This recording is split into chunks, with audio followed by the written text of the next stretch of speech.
الحمدللہ رب العالمین والصلاة والسلام علی سید الانبیاء والمرسلین۔ پیارے ناظرین، آج آپ کو انشاءاللہ بہت اہم مسائل بتاؤں گا۔ مستعمل پانی کا اہم مسئلہ آج آپ کو بتاؤں گا کس طرح ہوتا ہے، اور تصوف کا عظیم نسخہ بھی آپ کو بتاؤں گا۔ مستعمل پانی کا مسئلہ سنیں۔ اگر بے وضو شخص کا ہاتھ یا انگلی یا پورا ناخن، بے وضو شخص کا ہاتھ یا انگلی یا پورا ناخن یا بدن کا کوئی ٹکڑا جو وضو میں دھویا جاتا ہو جان بوجھ کر یا بھول کر، دہ دردہ یعنی 100 ہاتھ 25 گز 225 فٹ سے کم پانی، مثلا پانی سے بھری ہوئی بالٹی یا لوٹے وغیرہ میں پڑ جائے تو پانی مستعمل ہو جاتا ہے، یعنی استعمال شدہ ہو گیا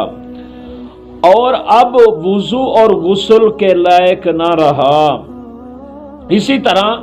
جس پر غسل فرض ہو، اس کے جسم کا کوئی بھی بے دھلا ہوا حصہ پانی سے چھو جائے تو وہ پانی وضو اور غسل کے کام نہ رہا۔ ہاں، اگر دھلا ہوا ہاتھ یا دھلے ہوئے بدن کا کوئی حصہ پڑ جائے تو حرج نہیں، یعنی بے دھلا ہوا جسم یعنی بدن یا ہاتھ پانی میں، بالٹی میں یا لوٹے وغیرہ میں یا اس دہ دردہ سے کم پانی میں پڑ جائے تو کیا ہے، یہ پانی مستعمل شدہ ہو جاتا ہے، استعمال شدہ ہو جاتا ہے اور وضو اور غسل کے قابل نہیں ہوتا۔ یعنی دہ دردہ یعنی 100 ہاتھ 25 گز 225 فٹ، یہ ہوتا ہے دہ دردہ پانی۔ اگر اس میں پڑ جائے ہاتھ، یعنی ناپاک ہاتھ ہے یا جو ہے نا بدن ہے، تو اس پانی میں یعنی یہ جو 25 کا 225 فٹ کھلا ایک تالاب ہوتا ہے، اس میں اگر جو ہے نا ہاتھ چلا گیا تو اس پانی کو کوئی فرق نہیں پڑے گا، وہ استعمال شدہ نہیں ہوگا بلکہ وضو اور غسل کے قابل رہے گا۔ آئیے حضور صلی اللہ تعالی علیہ وآلہ وسلم کا فرمان سنتے ہیں۔ حضور اکرم نور مجسم شاہ بنی آدم رسول محتشم صلی اللہ تعالی علیہ وآلہ وسلم نے ارشاد فرمایا،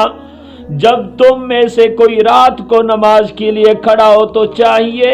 کہ مسواک کر لے، کیونکہ جب وہ اپنی نماز میں قرات کرتا ہے تو فرشتہ اپنا منہ اس کے منہ پر رکھ لیتا ہے، اور جو چیز اس کے منہ سے نکلتی ہے وہ فرشتے کے منہ میں داخل ہوتی ہے۔ حضرت سیدنا ابو ایوب انصاری رضی اللہ تعالی عنہ سے روایت ہے، دونوں فرشتوں پر اس سے زیادہ کوئی چیز گرا نہیں کہ وہ اپنے ساتھی کو نماز پڑھتا دیکھیں اور اس کے دانتوں میں کھانے کی ریزے پھنسے ہوئے ہوں۔ اللہ اکبر، یعنی فرشتوں پر اس سے زیادہ کوئی چیز گرا نہیں، ان کو تکلیف ہوتی ہے اگر ہمارے منہ میں کوئی چیز پھنسے ہوتے ہیں، ریزے پھنسے ہوتے ہیں۔ تو حضور صلی اللہ تعالی علیہ وآلہ وسلم نے فرمایا،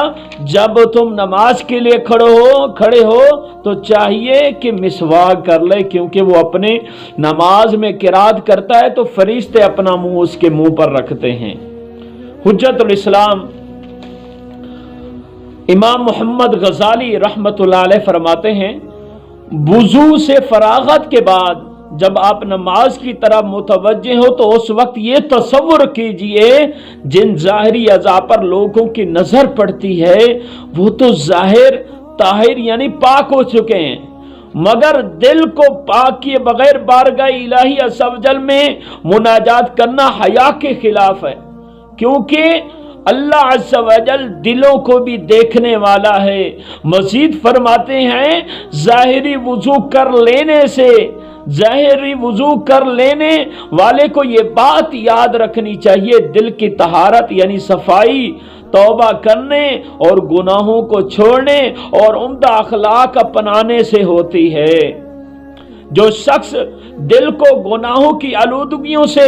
پاک نہیں کرتا،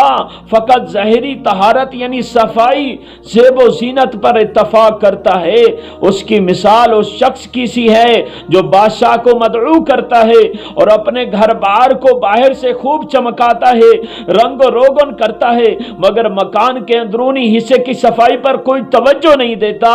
چنانچہ جب بادشاہ اس کے مکان کے اندر آ کر گندگیاں دیکھے گا تو وہ ناراض ہوگا یا راضی، یہ ہر ذی شعور خود سمجھ سکتا ہے۔ یعنی یہ جو میں نے بات کہی ہے تو دیکھیں، ہم نے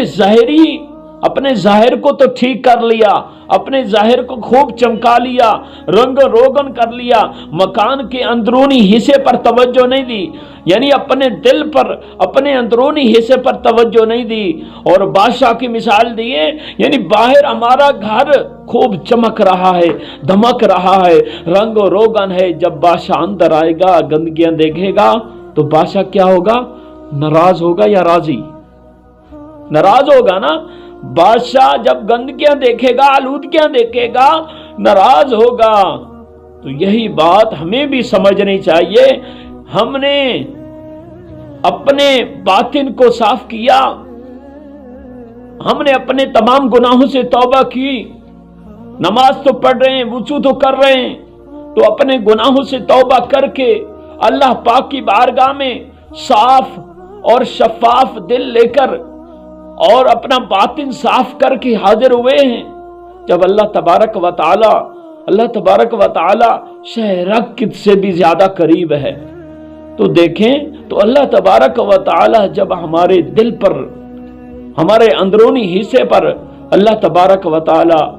نظر فرمائے گا تو ہمارا اندرونی حصہ اگر گناہوں سے بھرا ہوا، آلودگیوں سے بڑا ہوا، گناہوں سے جو ہے نا بھرا ہوا ہوگا تو ہمارا کیا بنے گا؟ تو اللہ پاک ہمیں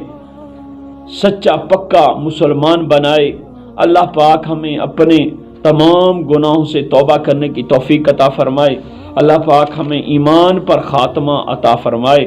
آمین بجاہ نبی الامین صلی اللہ تعالی علیہ وآلہ وسلم۔